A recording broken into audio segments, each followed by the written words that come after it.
Yeni bir videodan hər kəsə salamlar. Bu videoda mən sizlər üçün dietik reseptləri bölüşəcəm. Zəhmət olmasa videonu izləməzdən öncə kanala abunə olmağı və bəyənməyi, eyni zamanda rəy bölməsi fikirlərinizi yazmağı unutmayın. Keçək reseptə. Resept üçün bizə lazım bir ədəd çaxı. Çaxıları ilk öncə yumuşum təbii ki. Sonra isə əlimlə doğrayıram. Yəni bıçaq demək olar ki, istifadə eləmirəm mən çaxı doğrayanda.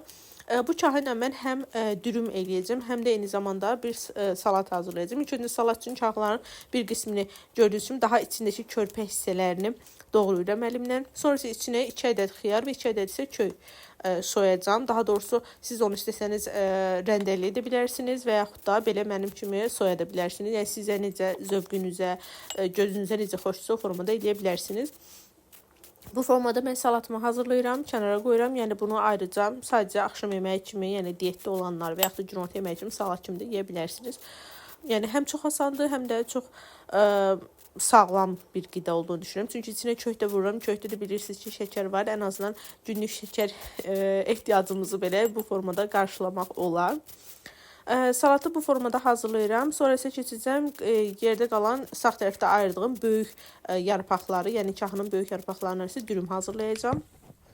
Və salatım hazırdır. Biraz qarışdırıb kənara qoyacağım və mən qətiyyən sos, duz, istot heç nə vurmuram. Çünki onlar da ən azından dietik olduğunu düşünmürəm açığı formada. Onun üçün sadə formada elədim. Böyük yarpaqları isə çaxının tarelkaya qoyuram. İçərisinə isə sağ tərəfdə bir hissə qızıl balığım var, bir hissə isə toyuq ətim vardı. Hər ikisini də zeytin yağında çox azca bişirmişəm, qızartmışam. Gördüyünüz kimi balığın biraz içindəki sümükləri ayırıram və çaxının içinə qoyuram. Üzərinə isə biraz xiyar və kök qoyub, yəni ən azından biraz dadı qaçsın, həm də rəng olaraq da qəşəng olsun deyə biraz dürüm formasını gətirib kənara qoyacağam. Bunların hər dürümün biri günlük bir öğün olaraq fikirləşə bilərsiniz. Məsələn, 3 dürüm hazırlayıb həftə içində bir gündən bir bunları yeyə bilərsiniz. Təbii ki, balıq zəhərləmə ehtimalı var deyə daha tez tükətsəniz yaxşı olar. İkinci dürüm isə gördüyünüz kimi toyuqdan hazırlayıram və balığı kənarları qaçmasın deyə ortasına bir çöplə onu bərkidirəm. Keçirəm yenə eyni qaydada toyuq dürümünü hazırlayıram. Ümumiyyətlə çox sağlam formada dürümlər olur. Həm gözə xoş gəlir, həm doyurucudur, həm də protein baxımından, vitamin baxımından çox zəngin olur. Həqiqətən də adamı tutur. Yəni bu yeyəndən sonra başqa bir şey yemək istəmir insan. Bu baxımdan çox yaxşıdır. Dürümləri bu formada eyni qayda hazırlayıram. Biraz açığı toyuq ətimdən qaldı. Onu isə digər hazırladığım salatın üzərinə kiçik formalarda ayırdım ki, ən azından orada da bir dad qatsın, biraz kalori olsun içində heç olmasa ki, tək başına o salatı yemək olsun. Yoxsa belə tək başına yeyəndə adam biraz acdıra bilər təbii ki. Belə dürümlərim hazırdır. Bunları mən ən azı 2 dəfəmə, 3 dəfəmə yeyəcəm yəqin ki, bir gün arayla. Çox doyurucu və qəşəng görünür, tutumlu görünür. Toyuqlar isə bu salatın içinə əlavə eləyib bu iki dietik yeməyimi kənara qoyuram. Gəlirəm digər reseptimə. Bu reseptim isə şirniyyat reseptidir. Bunun üçün mən Temudan aldığım fondi aparatını xatırlayırsınız yəqin ki, 50 neçə manat almışdım bu aparatı. Bu şamını yandırdım ki, öncədən qab biraz isinsin. İçinə isə Roche'nin bitter şokoladından doğrayıram. Biraz isə yenə Alpengold'un sütlü şokolad var. Çox az da ondan qatsın ki, bir balaca dadında fərqli olsun. Amma ümumiyyətlə çalışın bu tip reseptlərdə bitter şokolad istifadə edin ki, ən azından daha nisbətən kalorisi az və sağlam qidadır deyə düşünürəm. Sağ tərəfdə isə bir ovuc fındıq, bir ovuc isə badamı rondodan keçirtmişdim və solda isə çeyrəklərimizdir. Çeyrəklər böyük və kiçik olaraq 2 hissəyə ayırmışam.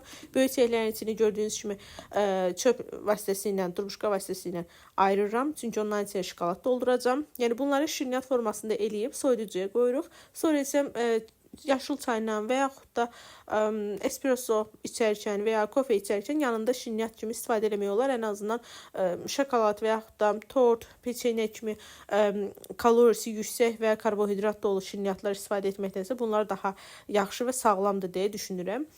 Böyük çeyrəklərin içini belə boşaltdım. Sonrası keçəcəm kiçik çeyrəklərə.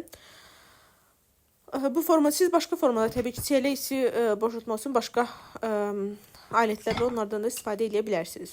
Şokoladlarım da əridir. Gördüyünüz kimi çox qəşəng süper oldu. Ümumiyyətlə siz bu fondi aparatını məncə istəyirsiniz Temudan sifariş verə bilərsiniz. Linkini paylaşmışdım kanalımda. Çox maraqlıdır. Həm də uşaqlar, ailələrsinizsə əgər sizin üçün də maraqlı olar. Çeyrəkləri gördüyünüz kimi öncə şokolada batırıram, sonra isə badamlı və fındıqlı içliyə batırıb kənara qoyuram.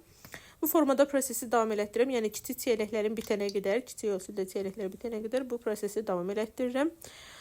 Sonra isə görək necə olacaq.